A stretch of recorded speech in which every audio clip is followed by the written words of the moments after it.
आशा करता हूँ आप लोग बहुत अच्छे होंगे। नमस्कार साथियों, स्वागत है आप सभी का अपना YouTube channel AI stock market analysis में।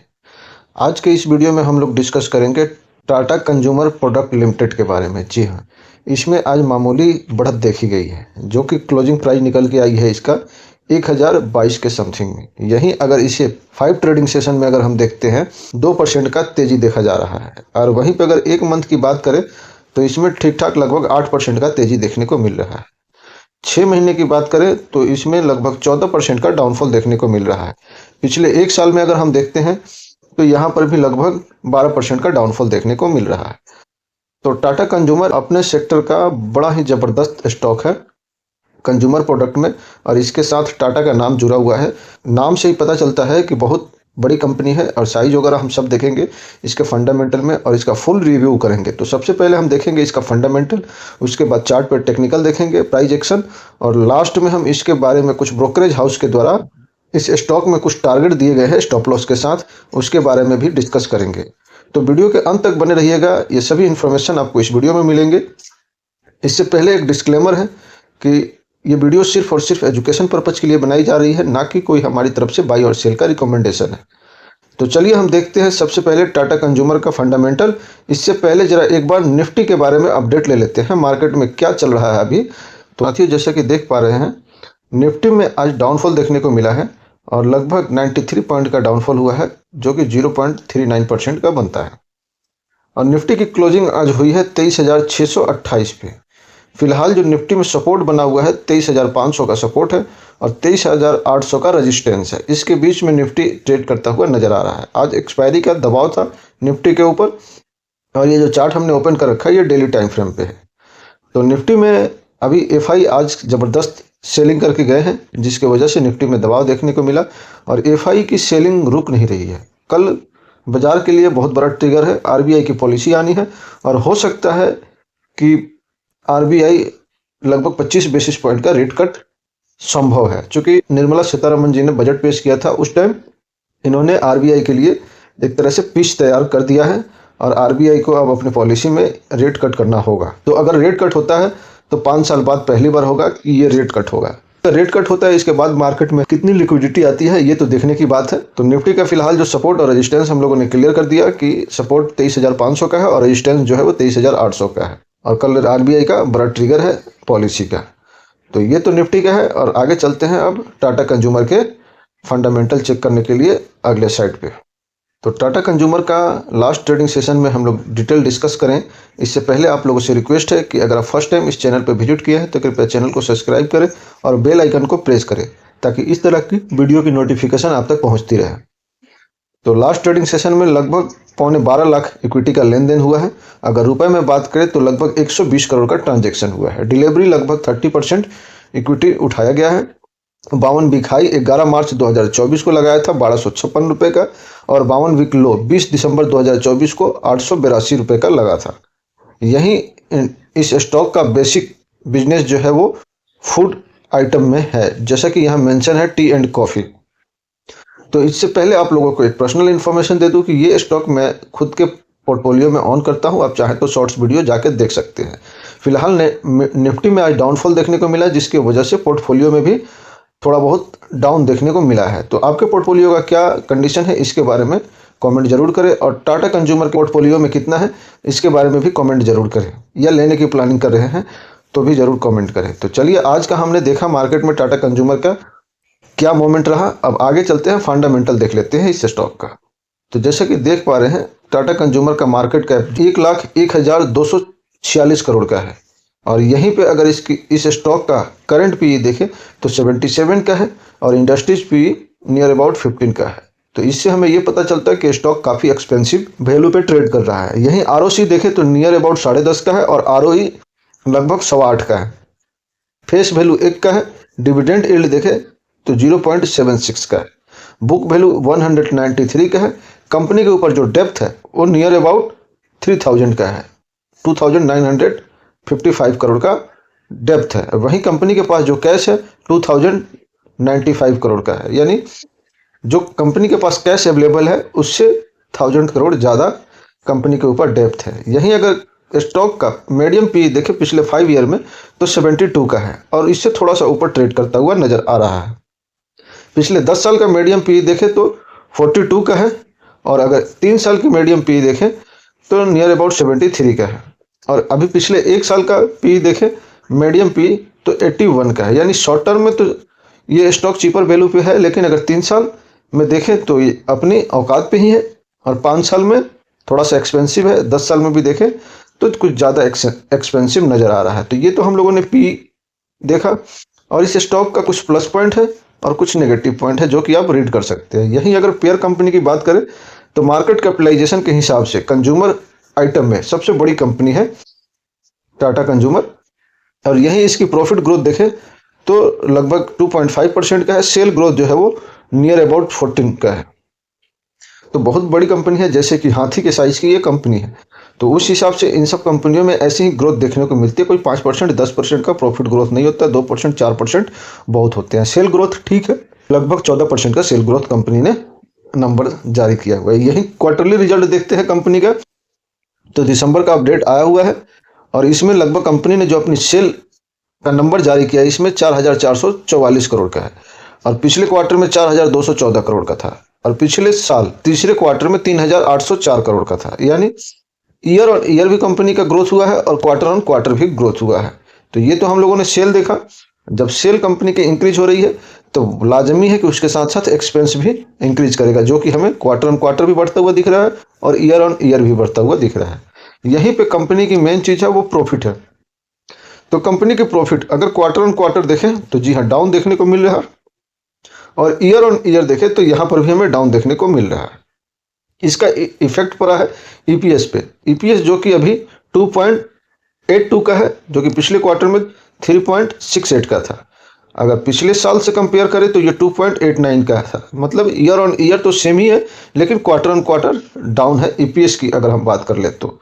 यही कंपनी की कंपाउंडिंग सेल देखते हैं तो नंबर ये ठीक ठाक ही नज़र आ रहा है, कोई बहुत एट्रैक्टिव नंबर नहीं है। कंपाउंडिंग प्रॉफिट ग्रोथ देखें तो लास्ट ईयर का ठीक नहीं है जो कि 3% का है और बाकी 10 साल 5 साल और 3 साल में नंबर ठीक है। स्टॉक प्राइस सीएजीआर की बात करें तो लास्ट ईयर नेगेटिव में चल रहा है, बाकी 10 साल 5 साल और 3 साल में ठीक है। रिटर्न ऑन इक्विटी में कंपनी ने कुछ बेहतर परफॉर्मेंस नहीं किया है। यही कंपनी के पास जो रिजर्व है वो लगभग 19,033 करोड़ का है और कंपनी का जो लायबिलिटी है वो 8,883 करोड़ का है। और यहीं पे अगर कंपनी के एसेट्स देखें तो कंटिन्यू ग्रो होता हुआ दिख रहा है, जो कि लॉन्ग टर्म इन्वेस्टमेंट के नज़रिए से बहुत बेहतरीन होता है। अगर 10 साल पहले के रिकॉर्ड उठा कर देखें तो कंपनी के पास लगभग 9,500 करोड़ का एसेट्स था, जो कि 10 साल में 3 गुना हो गया है, 30,970 करोड़ की एसेट्स।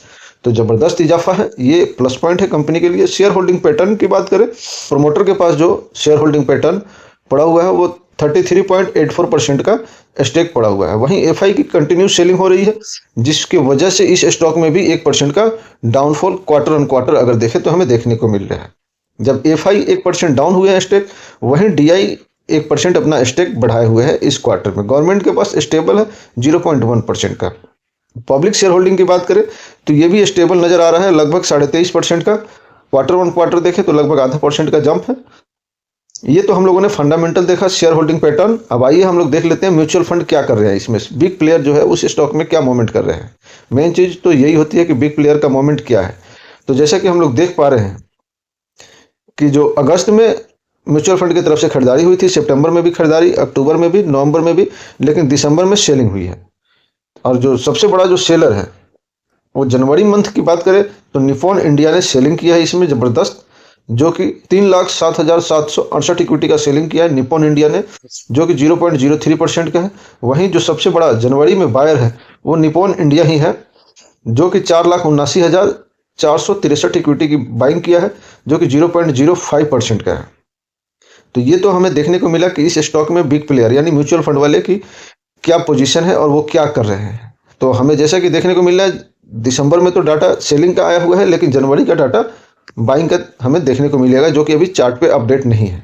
तो अब हम लोग आ गए हैं चार्ट पे टेक्निकल देखने के लिए। इससे पहले आप लोगों से रिक्वेस्ट है कि अगर इस चैनल पे फर्स्ट टाइम विजिट किए हैं तो कृपया चैनल को सब्सक्राइब करें और बेल आइकन को प्रेस करें ताकि इस तरह की वीडियो की नोटिफिकेशन आप तक पहुंचती रहे। और इससे पहले आप लोगों से कुछ डिस्कस करूं, एक डिस्क्लेमर है कि ये वीडियो सिर्फ और सिर्फ एजुकेशन पर्पज़ के लिए बनाई जा रही है, ना कि कोई हमारी तरफ से बाई और सेल का रिकमेंडेशन है। और ये स्टॉक मैं खुद के पोर्टफोलियो में ऑन करता हूँ, तो आप चाहें तो जाकर शॉर्ट्स वीडियो में देख सकते हैं। और ये स्टॉक मुझे टाटा कॉफ़ी की तरफ से, टाटा कॉफ़ी के जगह पे मिला था, क्योंकि मेरे पास पहले टाटा कॉफ़ी का स्टॉक पड़ा हुआ था, जिसके एवज में मुझे टाटा कंज्यूमर का दोनों का बिजनेस मर्ज हो गया था, जिसके वजह से मुझे टाटा कंज्यूमर का मिला था। मेरे पास टाटा कॉफ़ी के काफ़ी स्टॉक पड़े हुए थे, लेकिन टाटा कंज्यूमर का जब मुझे मिला तो मैं इस कंपनी में देखा कि कुछ ज़्यादा ग्रोथ नहीं दिख रही है। कुछ दिन होल्ड करने के बाद में मैं इसमें से कुछ क्वांटिटी कम किया, उसकी जगह पे मैंने एल&टी को प्रिपेयर किया। एल&टी लेना उचित समझा, लेकिन एल&टी में भी कुछ खास गेन उस टाइम से मेरे को नहीं देखने को मिला है। टाटा कंज्यूमर में भी फिलहाल 10% का मैं डाउनफॉल, मेरे स्टॉक जो मेरे पोर्टफोलियो में है उसमें 10% का नेगेटिव रिजल्ट है। वहीं अगर एल&टी में देखें तो एल&टी में भी 2% का डाउन है, जो मेरे पोर्टफोलियो में पड़ा हुआ है उसमें 2% माइनस में अभी है। तो आजकल जो अभी निफ्टी का सेंटिमेंट चल रहा है वो ऐसे ही है, लगभग जो भी आप स्टॉक एक साल पहले से लेके ऑन कर रहे हैं उसमें ज़्यादातर क्या बताऊं, 95% स्टॉक रेड में ही है। तो जैसा कि हम लोग टाटा कंज्यूमर का एनालिसिस कर रहे हैं, तो इसमें एक जो सपोर्ट है, अभी इसकी फिलहाल क्लोजिंग आई है 1021 के समथिंग में, और इसमें जो एक मेजर सपोर्ट और मेजर रेजिस्टेंस की बात करें तो एक सपोर्ट है जो 1066, यानी 65 टू 70 के बीच में एक रेजिस्टेंस है, और जो सपोर्ट है वो लगभग 1011 के समथिंग में है, जिसको आज स्टॉक ने टच भी किया था। उसके ऊपर जाके 1021 पे क्लोजिंग दिया है। तो अगर मुझसे आप मेरा पर्सनल पॉइंट ऑफ व्यू पूछिएगा तो मुझे अगर इस स्टॉक में बाइंग करना होता तो मैं करंट मार्केट प्राइस में इस स्टॉक में हल्की बाइंग करना प्रेफर समझता। और यहाँ से अगर डाउनफॉल अगर हमें देखने को मिलती है तो नेक्स्ट जो सपोर्ट होगा वो 950 पे है, और जो मेजर सपोर्ट है वो 880 के समथिंग में है। और रेजिस्टेंस की बात करें तो 1066 को जब स्टॉक क्रॉस करेगा उसके बाद इसमें जो रेजिस्टेंस मिलेगा वो लगभग 1130 के समथिंग में मिलेगा। तो अगर करंट मार्केट प्राइस पे अगर मैं 25 से 30% स्टॉक को ऑन करूं, बाइंग करूं, जैसे कि अगर मुझे 10 स्टॉक लेना होता तो मैं 3 स्टॉक अभी यहाँ करंट मार्केट प्राइस पे एक्यूमुलेट करता, और इसके बाद अगर डाउनफॉल हमें देखने को मिले तो उस कंडीशन में फिर 950 पे बाइंग, सेकेंड बाइंग होती, और जो थर्ड बाइंग है वो लगभग 880 के समथिंग में है। तो अगर 25% भी क्वांटिटी उठाते हैं तो लगभग 8 से 9 क्वांटिटी हमें डाउनफॉल में ग्रिप करने का बेहतर मौका मिलता अगर निफ्टी का सेंटीमेंट निगेटिव रहता उस कंडीशन में। और अगर यहाँ से ब्रेकआउट हमें देखने को मिल जाता है 1066 का, तो 1066 के ऊपर क्लोजिंग आने पे मेरा सेकंड बाइंग होता, और 1120 को क्रॉस करने पे थर्ड बाइंग, यानी ऊपर भी जाने पे 3 जगह हमें बाइंग करने को, 2 जगह बाइंग करने को मिलती, और नीचे भी जाने पे 2 जगह बाइंग करने को मिलता। तो ये मेरा पर्सनल पॉइंट ऑफ व्यू है, आप हमारी तरफ से कोई बाई सेल का रिकमेंडेशन ना समझना। तो अभी इस स्टॉक में करंट मार्केट प्राइस में थोड़ी सी बाइंग करने का बेहतर अपॉर्चुनिटी है, और कल अगर आरबीआई की पॉलिसी में रेट कट होता है तो इस स्टॉक में एक अच्छा मोमेंट देखने को मिलेगा, क्योंकि रेट कट होने के बाद मार्केट में लिक्विडिटी आएगी, जिसके बाद कंज्यूमर प्रोडक्ट में एक अच्छा उछाल देखने को मिलेगा।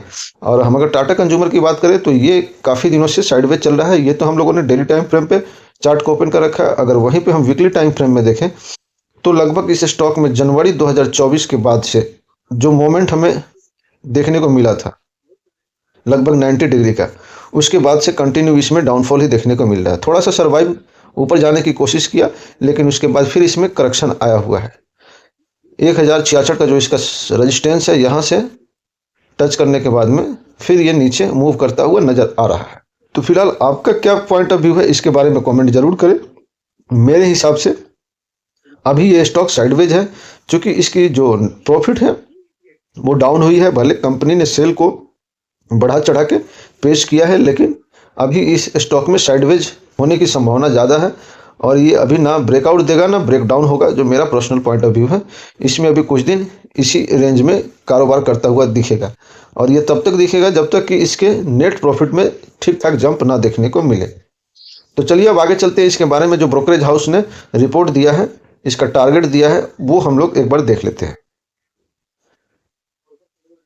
तो जैसे कि आप देख पा रहे हैं, 27 एनालिसिस्ट ने एक साल के लिए जो फोरकास्ट किया है टाटा कंज्यूमर प्रोडक्ट के लिए, इन्होंने जो स्टॉप लॉस बताया है करंट मार्केट प्राइस से 5% का डाउन है, लगभग 5.5% का 970 के स्टॉप लॉस के साथ आप इस स्टॉक को कैरी कर सकते हैं। और जो पहला टारगेट होगा वो यहाँ से 10% ऊपर 1131 रुपये का एवरेज टारगेट अचीव होगा, जो पहला टारगेट है। जो सेकंड टारगेट है इसका मैक्सिमम 28% का है, जो कि 1310 रुपये का है। तो स्टॉप लॉस 970 के साथ पहला टारगेट 1131 का और दूसरा टारगेट 1310 का। तो ये तो एनालिसिस्ट ने इसे अभी बाई का रेटिंग दिया हुआ है। और यहीं ईपीएस का जो एस्टिमेट था उसमें लगभग 20% का डाउनफॉल देखने को मिला है। कंपनी का अनुमान था कि 3.5 का ईपीएस आएगा, लेकिन कंपनी ने पेश किया है 2.82 का। तो ईपीएस में हमें डाउनफॉल देखने को मिला है। वहीं अगर रिजल्ट की बात करें, अर्निंग की बात करें, सेल्स की बात करें, कंपनी की Q3 का जो नंबर पेश किया कंपनी, उसमें जो एस्टिमेट था 43.97 का, उससे बढ़ के यानी 1% गेन के साथ नंबर पेश किया कंपनी ने 44.44 का। तो सेल में कंपनी ने अच्छा किया है, लेकिन ईपीएस में डाउनफॉल देखने को मिला हुआ। तो ये डिटेल्स है जो कुछ एनालिसिस के द्वारा जारी किया हुआ है। तो आशा करता हूं आपको हमारी तरफ दी हुई जानकारी से आप संतुष्ट होंगे। तो टाटा कंज्यूमर के कितने स्टॉक आपके पास अवेलेबल है इसका कमेंट बॉक्स में मेंशन करना ना भूलें। मिलते हैं अगले वीडियो में, तब तक अपना ख्याल रखिएगा। जय हिंद, वंदे मातरम, भारत माता की जय।